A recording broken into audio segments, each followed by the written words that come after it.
नमस्कार और स्वागत है एक और गहन चर्चा में। जब भी हम हाइड्रोलिक कंट्रोल वॉल्व के बारे में सोचते हैं तो अक्सर दिमाग में आता है कि ये बस फ्लो को चालू या बंद करते हैं, मतलब या तो पूरी तरह खुला या पूरी तरह बंद। लेकिन सोचिए, अगर हमें बीच की कोई स्थिति चाहिए हो, जैसे किसी मशीन के हिस्से की गति को धीरे धीरे स्मूथली बढ़ाना हो या उसकी पोजीशन को एकदम सटीक मिलीमीटर लेवल पर सेट करना हो, तब क्या? आजकल ऑटोमेशन और जो नई मशीनें आ रही हैं उनमें इस तरह के फाइन कंट्रोल की ज़रूरत काफ़ी बढ़ गई है। आप सोचिए, कोई रोबोटिक आर्म है, उसकी मूवमेंट एकदम स्मूथ चाहिए, या किसी भारी मशीन का हाइड्रोलिक मोटर है, उसकी स्पीड बदलनी है ज़रूरत के हिसाब से, या फिर किसी सिलेंडर पिस्टन को ठीक मनचाहे जगह पर रोकना है। इन सब कामों के लिए वो सिंपल ऑन ऑफ वॉल्व काफ़ी नहीं होते, और यहीं पर प्रोपोर्शनल यानी आनुपातिक और सर्वो हाइड्रोलिक वॉल्व काम आते हैं। आज हमारी बातचीत का जो बेस है वो एक बड़ा अच्छा तकनीकी एनिमेशन वीडियो है। उसने इन काफ़ी जटिल लगने वाले वाल्व्स के काम करने के तरीके को बहुत ही आसान तरीके से दिखाया है। मतलब हमें काफ़ी कुछ समझ आया उससे। तो आज हम क्या करने वाले हैं? हम यही समझेंगे कि प्रोपोर्शनल और सर्वो वाल्व में मेन फ़र्क क्या है। देखेंगे कि ये काम कैसे करते हैं, कहाँ इस्तेमाल होते हैं, और ये आजकल के हाइड्रोलिक सिस्टम के लिए इतने ज़रूरी क्यों हैं।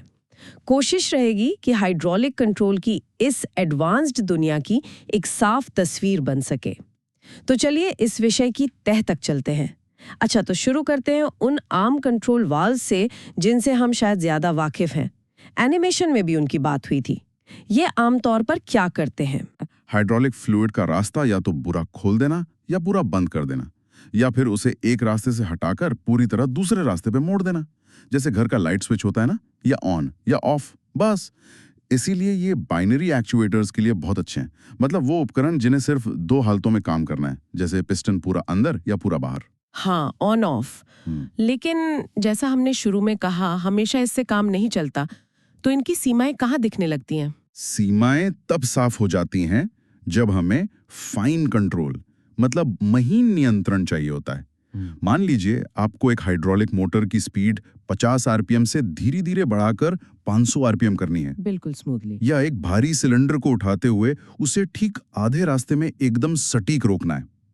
अब ये सामान्य वॉल्व ये नहीं कर सकते, क्योंकि वो फ्लो को कम ज्यादा, मतलब आनुपातिक रूप से कंट्रोल नहीं कर सकते।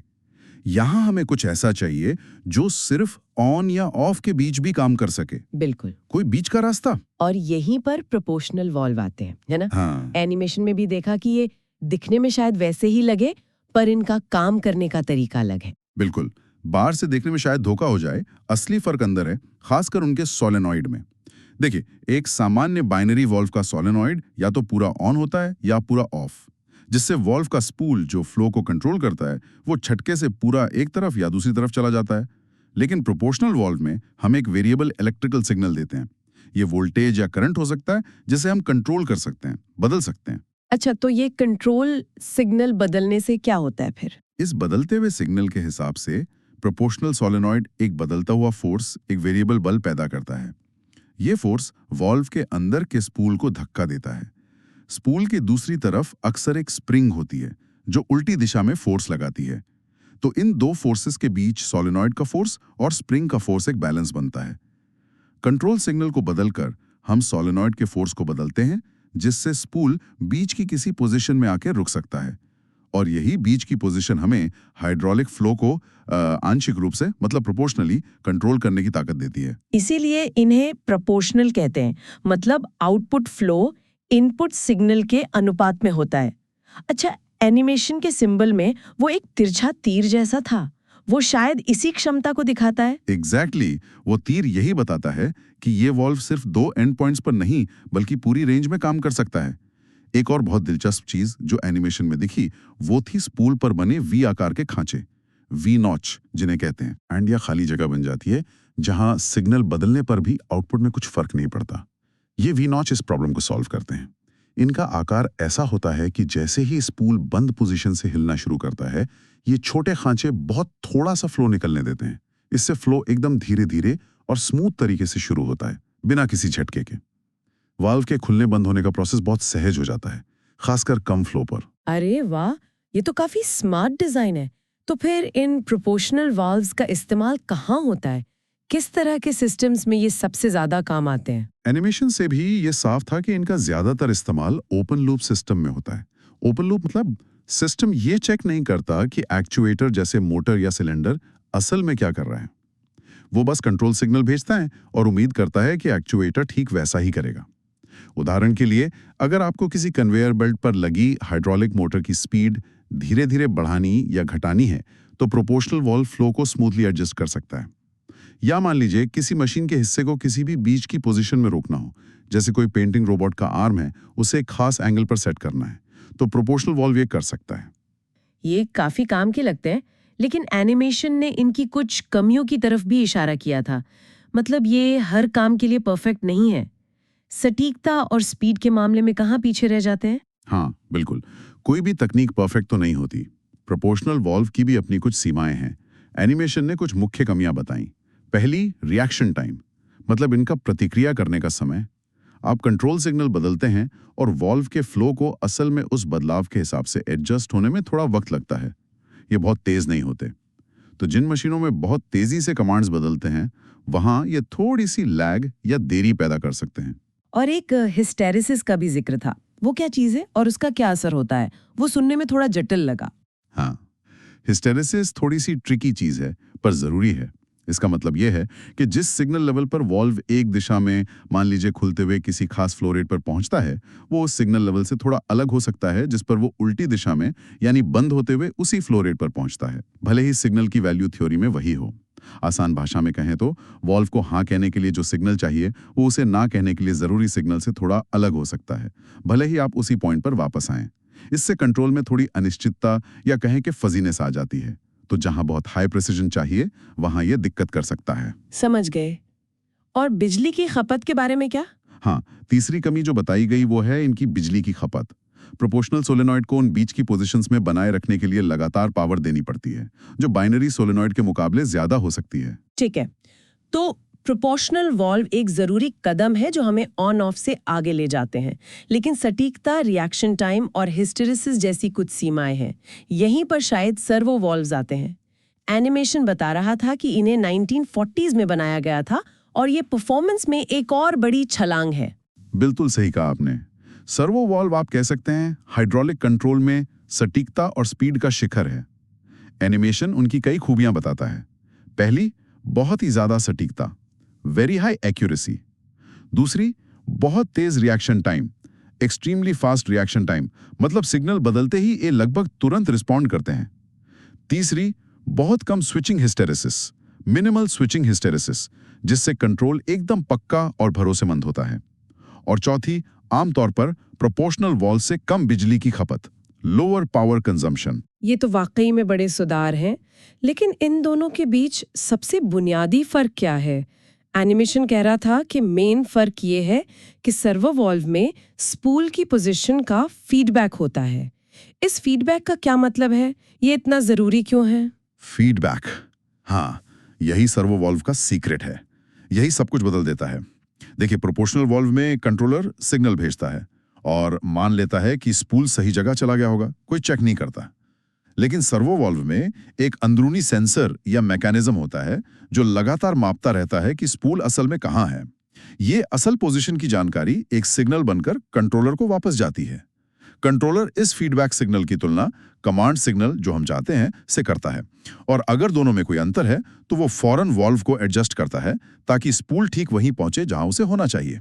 ओह, तो ये एक तरह का सेल्फ करेक्टिंग सिस्टम है, मतलब अपनी गलती खुद सुधार लेता है। बिल्कुल, आप इसे ऐसे समझ सकती हैं।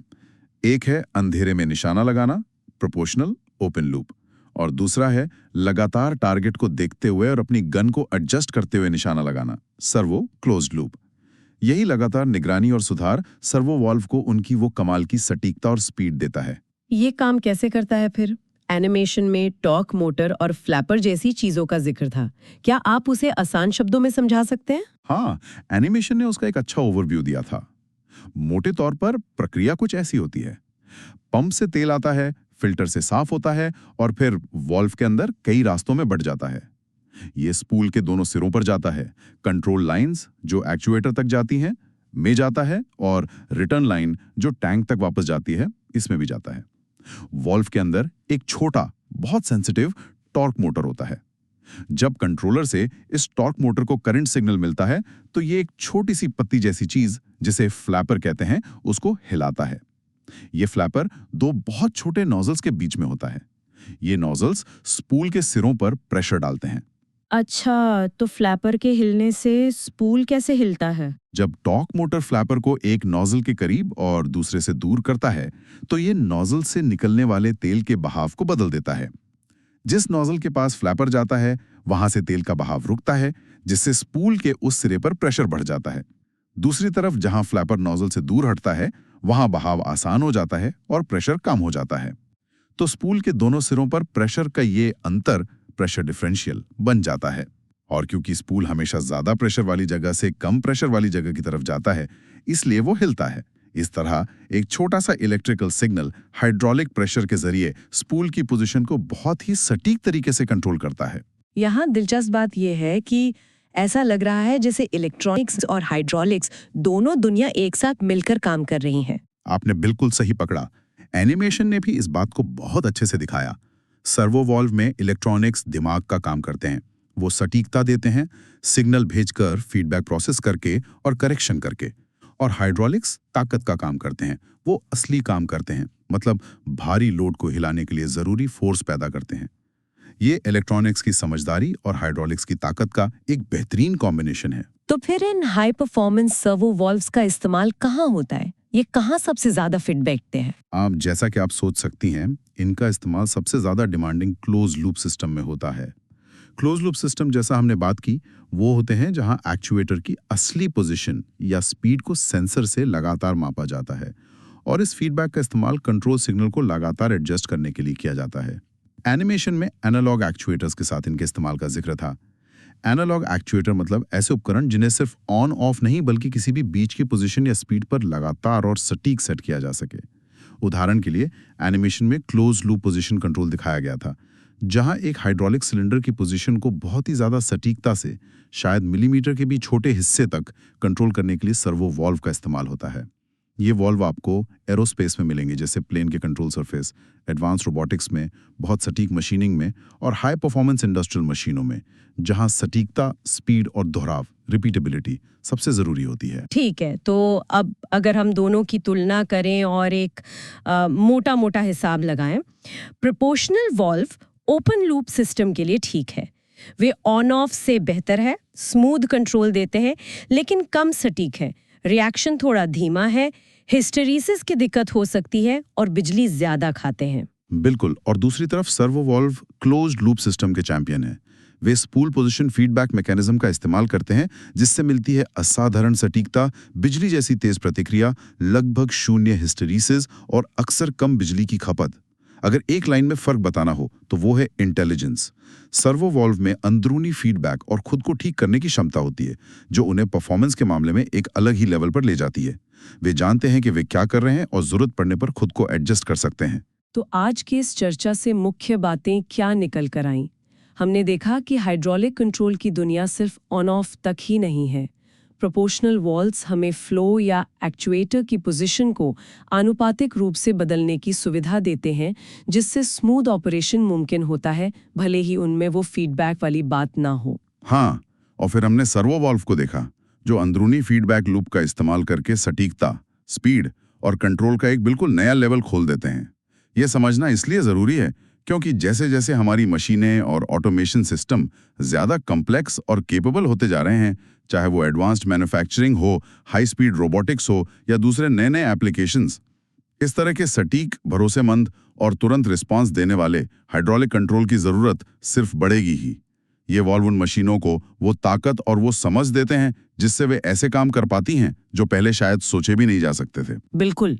और जैसा कि हम हमेशा करते हैं, जाते जाते एक सवाल सोचने के लिए छोड़ जाते हैं, इन हाइड्रोलिक वॉल्व टेक्नोलॉजी का भविष्य क्या लगता है? क्या हम इलेक्ट्रॉनिक्स और हाइड्रोलिक्स का और भी गहरा और भी सीमलेस इंटीग्रेशन देखेंगे? सोचिए, शायद स्मार्ट वॉल्व जिनमें प्रोसेसिंग, सेंसर, कम्युनिकेशन सब कुछ वॉल्व के अंदर ही हो, या शायद कोई बिल्कुल नए कंट्रोल के तरीके सामने आएंगे जो फ्लूइड डायनेमिक्स या मटेरियल साइंस की नई खोजों पर आधारित हों और जो आज के प्रोपोर्शनल और सर्वो वॉल्व से भी आगे निकल जाए। इस पर सोचना यकीनन दिलचस्प है।